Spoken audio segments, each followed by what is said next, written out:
Hello guys, எல்லாரும் எப்படி இருக்கீங்க? நல்லா இருப்பீங்கன்னு நினைக்கிறேன். நான் தான் உங்க பிரேம்கி. இந்த வீடியோவில் நம்ம இதை பற்றி பார்க்க போகிறோம்னா, சரி ஓகே, எப்போ வர வெளியில் போனால் வந்து நான்வெஜ் பிரியாணி அது இதுன்னு சாப்பிட்டுட்டு இருக்கோம். இந்த வாட்டி கொஞ்சம் டிஃப்ரெண்ட்டாக ட்ரை பண்ணலாம் அப்படின்னு சொல்லிட்டு பியூர் வெஜிடேரியன் வசந்தபவன் வந்துட்டோம். ஹோட்டல் வசந்தபவன் பற்றி வந்து ஆல்ரெடி உங்கள் எல்லாருக்குமே நல்லாவே தெரிஞ்சிருக்கும், நான் சொல்லணும்னு அவசியம் இல்லை. ஏன்னா பியூர் வெஜ் மீல்ஸ்னாவே வசந்தபவன் தான் ரொம்பவே ஃபேமஸ். சரி ஓகே, நாங்கள் வந்து பார்த்தீங்கன்னா ஸ்பெஷல் வெஜிடேரியன் மீல்ஸ் வந்து ஆர்டர் பண்ணிட்டோம். ஆல்மோஸ்ட் வந்து பார்த்தீங்கன்னா 4:30 மேலே ஆயிடுச்சு ஈவினிங். அதனால் வந்து 1-2 ஐட்டம்ஸ் இல்லைனாங்க.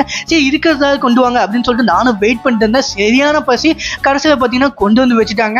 அதில் வந்து பார்த்தீங்கன்னா எல்லாமே ஃப்ரெஷ்ஷாக இருந்துச்சு. சப்பாத்தி கூட இப்போ தான் போட்டிருப்பாங்க போல, செம சூடாக இருந்துச்சு, சாஃப்டாக இருந்துச்சு. சரி ஓகே, அப்படியே சாப்பிடலாம் அப்படின்னு சொல்லிட்டு நானும் சாப்பிட ஆரம்பிச்சிட்டேன். ஏதோ 1-2 டிஷ் தான் இல்லை. என்னன்னு பார்த்தீங்கன்னா வந்து ஸ்வீட் இல்லை. அப்புறம் வந்து பார்த்தீங்கன்னா பொரியல் ஐட்டமில் வந்து 1-2 தான் இருந்துச்சு, 2-3 இல்லை. சரி ஓகே, இந்த டைமுக்கு இவ்வளோ ஐட்டம்ஸ் இருந்ததே பெரிய விஷயம் அப்படின்னு சொல்லிட்டு நானும் சாப்பிட ஆரம்பிச்சிட்டேன். சாம்பார் வேற லெவல் டேஸ்ட். அப்புறம் என்ன அப்படியே சாப்பிட்டு வீட்டுக்கு கிளம்பியாச்சு. இந்த வீடியோ பிடிச்சி நான் மறக்காம ஒரு லைக் பண்ணுங்க. நெக்ஸ்ட் வீடியோ வந்து பார்க்குறேன். பாய் காய்.